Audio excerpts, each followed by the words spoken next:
Bonjour, nous voici de retour avec Monsieur Elmelzout et cette fois-ci cette vidéo s'intéresse à la construction d'une théorie en physique des particules. Alors est-ce que vous pouvez nous rappeler d'abord rapidement votre rôle au sein du CERN? Donc moi je suis ingénieur technicien d'exploitation, je travaille à la salle de contrôle du LHC et je suis dans le groupe opération. D'accord. Alors ma question sera simple, comment naît une théorie au LHC? Donc il y a deux groupes de physiciens. Il y a les physiciens théoriciens qui bâtissent des théories et donc qui essayent d'expliquer ce qui se passe. Et puis les physiciens expérimentateurs qui souvent sont chargés de valider cette théorie. D'accord. Donc on a des théoriciens en amont. Quelle est après la seconde étape? Donc la seconde étape, on va valider la théorie et ça se fera dans des expériences comme au LHC, dans des expériences Atlas, CMS, ALICE et LHCb qui vont valider la théorie des physiciens théoriciens. Qui sont dans n'importe quel laboratoire. Au CERN, il n'y a pas tellement de théoriciens, souvent ils sont dans les universités. Le boson de Higgs, par exemple, a été découvert dans les universités en Angleterre et en Belgique.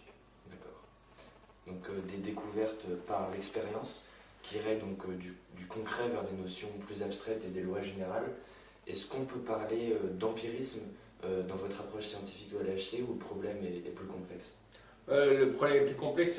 Parfois les théoriciens pondent des théories que les physiciens doivent vérifier, mais parfois aussi les physiciens expérimentateurs tombent sur des anomalies qu'ils renvoient ensuite aux théoriciens pour qu'ils revoient leur théorie. Donc c'est vraiment un mécanisme avec les deux parties qui sont prenantes et qui se renvoient la balle chacune à l'autre. Pour l'instant, il n'y a qu'un modèle standard. On n'a pas vraiment une théorie du tout qui expliquerait pourquoi il y a trois types de particules, etc.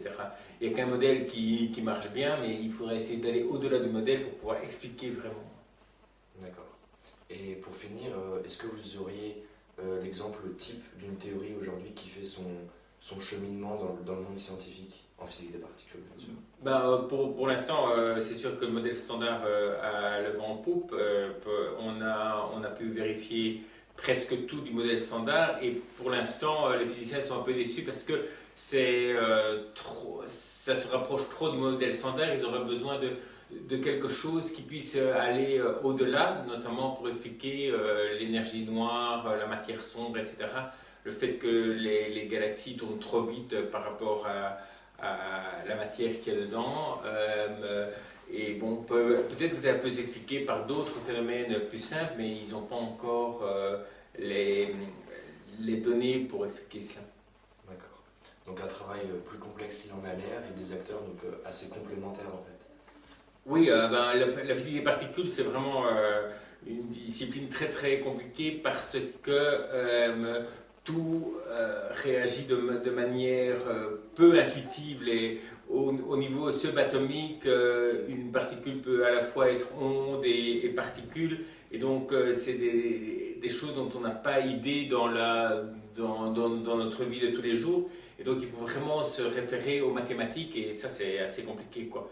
Ça demande des gens qui ont un haut degré d'abstraction pour ce genre de travail. D'accord. Merci pour toutes ces précisions. Je crois qu'on en aura appris beaucoup donc, sur la construction d'une théorie de sa naissance à sa confirmation. À bientôt et merci. Au revoir.